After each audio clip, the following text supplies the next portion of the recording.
انسانی جسم دنیا کی پیچیدہ ترین مشین ہے، موسٹ کمپلیکیٹڈ سٹرکچر.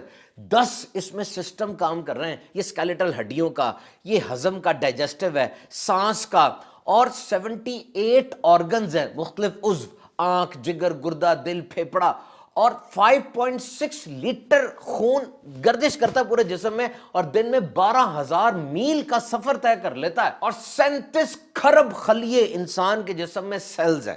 اور اب میڈیکل سائنس کی ساری تاریخ اور ساری تحقیقات پڑھ کے دیکھ لیجئے، روزہ ان سب کو ریفریش کر دیتا ہے، تازہ کر کے ساری صفائی کر دیتا ہے. اب دیکھیے نا، کھانے کا ہضم ہونا، ڈائجیشن، یہ بڑا اہم کام ہے. جب آپ کھانا کھاتے ہیں تو پیٹ میں مشین چلنا شروع ہو جاتی ہے. ایملیس، لائپیس، بائل، گیسٹرک جوس، سارے انزائمز آتے ہیں اور کھانے کو ڈائجسٹ کرتے ہیں، ہضم کرتے ہیں. اور اس وقت چونکہ کام ہو رہا ہے پیٹ میں، خون کا دباؤ بھی پیٹ کی طرف ہو جاتا ہے، اور پیٹ کو پھر بھی پورا خون نہیں ملتا، وہ تھوڑا سا ادھر ادھر سے چرا بھی لیتا ہے، کیونکہ یہاں کام ہو رہا ہے. جس طرح جب انسان کو غصہ آتا ہے نا تو خون کا بہاؤ وہ ہاتھوں کی طرف ہو جاتا ہے، کیونکہ ہو سکتا ہے اب ہاتھ کو استعمال کرنا پڑے. اور یہ مشین تو سارا دن ہی چلتی رہتی ہے. ہم رکتے کہاں ہیں؟ کبھی یہاں کھایا، اب وہاں کھانے جا رہے ہیں، ابھی اس کے ساتھ کھایا، اب وہ کھا رہے ہیں.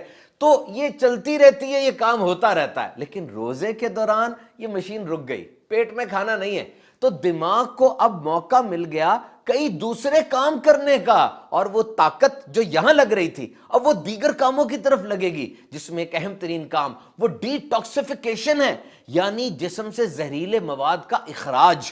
اور یہ جاپنیز سائنٹسٹ یوشیموری اوسومی کی جو تحقیق ہے، لائزوسوم ری سائیکل، کہ اتنی مشین جب چلتی ہے اس میں فاضل مواد، ٹاکسک مٹیریل، زہریلی چیزیں پیدا ہوتی ہیں نا، گند پیدا ہوتا ہے. ایک تو یہ کہ وہ گند نکل جائے، اور روزے کے اندر ایک اسپیشل ری سائیکل مشین ایکٹیویٹ ہو جاتی ہے. اور وہ کیا کہ یہ فاضل اور گندا مواد یہ فائدہ مند چیز میں تبدیل ہو جاتا ہے. جیسے آپ اپنے کپڑے پھینک دیں تو وہ آلودگی کا سبب بنے گا، گند پڑ جائے گا نا. لیکن اگر وہی پرانے کپڑے آپ فیکٹری کو دیں اور فیکٹری ان پرانے کو نیا کر کے آپ کو واپس دے دے تو کیا ہی بات ہے. تو روزہ انسان کے جسم میں یہ ری سائیکلنگ شروع کر دیتا ہے. اور ویب ایم ڈی میں پبلش ایک آرٹیکل کے مطابق یہ جو ڈسپلنڈ ہنگر ہے، نظم و ضبط کے ساتھ، کہ ذہن بنا ہوا ہے صبح کھاؤں گا، پھر پیک آورز میں بھوکا رہوں گا، پھر آخر میں کھاؤں گا، اس حالت میں جسم میں جو خون گردش کر رہا ہے نا آپ کا، اس میں گند کم سے کم ہے، صاف خون گردش کر رہا ہے. اور یہ صاف خون کی سپلائی